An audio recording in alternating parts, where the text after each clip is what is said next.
So just a couple days ago, I made a video on the channel discussing some classic franchises that I would love to see return to the Nintendo Switch. And in light of that video, we actually have some new information to share around a couple classic franchises that Nintendo may or may not be planning to bring back. And then the other big thing we have to talk about today is a new Legend of Zelda Sweepstakes that Nintendo has announced and how you can enter for your chance to win.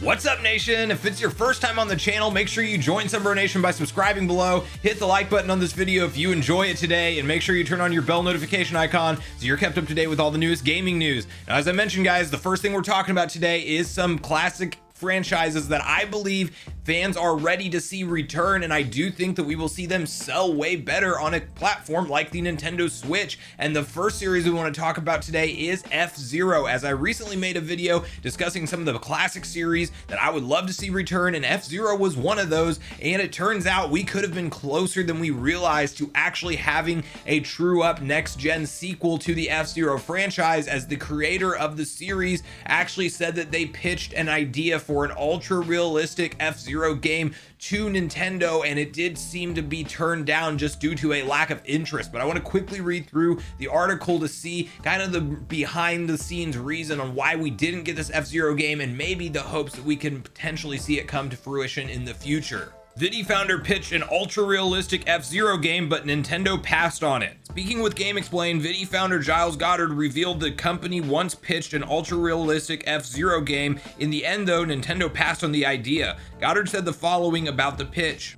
At Vidi, after I left Nintendo and started my own company, it was after Steel Diver and Sub Wars. We were trying to think of stuff to do, and I thought it would be really cool to have an ultra realistic F-Zero, still with really cool futuristic graphics, but with really realistic physics. We thought that'd be a really interesting thing to try out. So we made a demo for the Switch and PC. It was also more to show the capability of our engine. We had a multi-platform engine that was running on 3DS, Switch, PC, whatever. So we just made a demo of some really cool F-Zero cars going around this crazy track, and hundreds of cars using AI to sort of race each other. But they'd all have realistic physics, like really ultra, sort of a bit over the top realistic. So hovering was actually caused by 4 jets in the bottom of sort of adjusting themselves. Way too over the top. But it meant that if you killed one of the jets, it would just end up sinking, and if you killed another one, it'd flip over and all that kind of stuff. And it was just really fun. It was like a sandbox type of thing, playing around and seeing what would happen if you caused a crash there and whatever.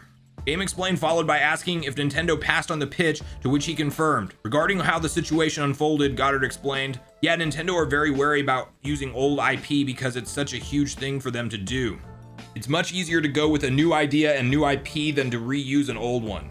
So I think this is one of those instances where it's clearly Nintendo being Nintendo and just doing what they want, regardless of if they think they would have a chance to sell in a franchise that is very beloved by long-term Nintendo fans such as myself, such as F-Zero, and I would absolutely pick up that game if it came out. But I do think that maybe this was a little bit smaller studio and they didn't really want to financially back them to actually go ahead and create this ultra-realistic F-Zero like they had the idea to do. But I do hope it's something that's not out of the question for going forward, because maybe that's not the right time to bring back F-Zero or the right team to even use for Nintendo at this point in time. But I do think that, you know, as we talk about games like Metroid Dread coming up around the corner in October, how that game sells with a classic franchise such as Metroid, which we know historically does not sell very well on the Switch, but we are seeing Nintendo give this one a full marketing push as it deserves, and we are seeing so much hardcore fanship show up online supporting this game, talking about hashtag buy Metroid games on Twitter, getting it trending, getting all these different word of mouth experiences with how great the series is. I do think that Metroid Dread is going to be almost one of those experimental titles for Nintendo in terms of, do we pump money into old franchises and give them true up sequels that fans want, and will the hardcore fans go out and support it? As obviously with 85 million plus Switches out there, there is a lot of room to move numbers on this platform. So I think this platform makes more sense than ever before to bring back some of these classic dormant franchises that we haven't seen installments for quite some time.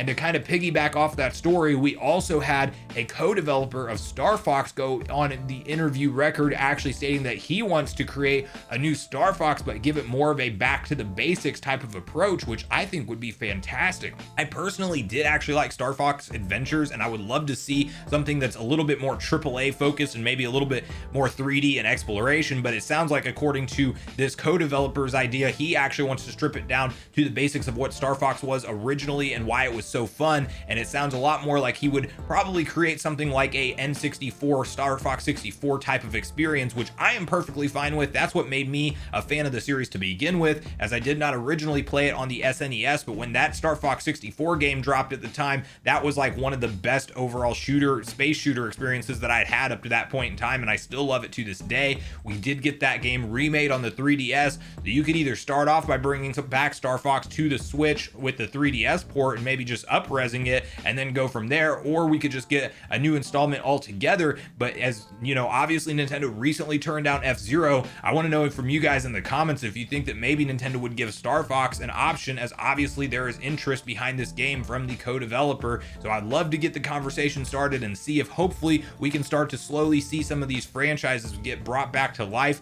And as I said, guys, I do think this is going to heavily rely on how well Metroid Dread does, on if Nintendo decides to fund these other franchises that we hardcore Nintendo fans are hoping to see return. And then from there, guys, we got to talk about the surprise announcement from Nintendo of America today that they are running a Legend of Zelda Sweepstakes specifically for Skyward Sword HD related merch, and there is a quick and simple way to enter it. I will have it linked down in the description in case if you guys are interested, but for all the Zelda fans out there, including myself, I do want to walk through the details of what this sweepstakes is and how you can personally enter yourself. So Nintendo of America tweeted out earlier today, enter for a chance to score some legendary prizes in the My Nintendo The Legend of Zelda Skyward Sword HD Sweepstakes. No purchase required, must be in the US, including Dominican Republic or Canada. Resident age 13 plus, see rules for details, enter by 8/1/2021. Total value of almost 4,000 US dollars. Sponsor is Nintendo.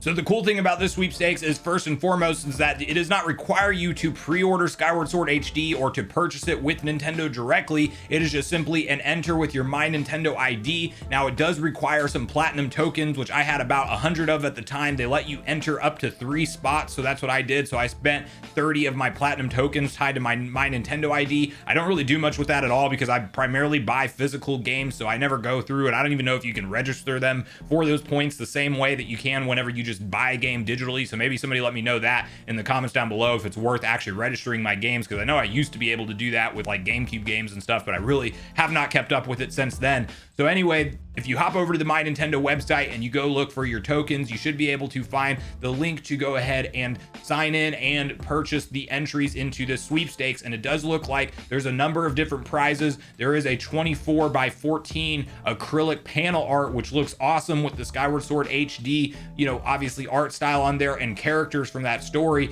And since this is an acrylic art panel, it's going to be higher quality and probably more vibrant colors than what you would find on just a standard style poster or even like a tapestry style poster. So I do think that that's a very cool, you know, type of reward. Then you have a Power A enhanced wireless controller, and of course the Hylian crest is on there, which would be a great controller to actually use through a playthrough of Skyward Sword HD if you're planning on using traditional controls the majority of the time like I am. So that's another cool one that they included. Then you have like a special limited edition Hyrule shirt for the Skyward Sword HD shirt, and it does look really, I mean, it looks cool. I couldn't really zoom in all the way on the icon because it didn't seem like it was that high of a resolution photo to see it, but it does seem like one of those shirts that, you know, if that's the only time that they're printing this and putting this out there, it'll obviously be a collector's item, and I do think that that would be very cool to have. And then you have the hardcover of the Legend of Zelda Encyclopedia, which is something I already have, but it is a nice thing for them to include in the sweepstakes giveaways. Obviously it references the entire history of the whole Legend of Zelda series, so it's definitely going to be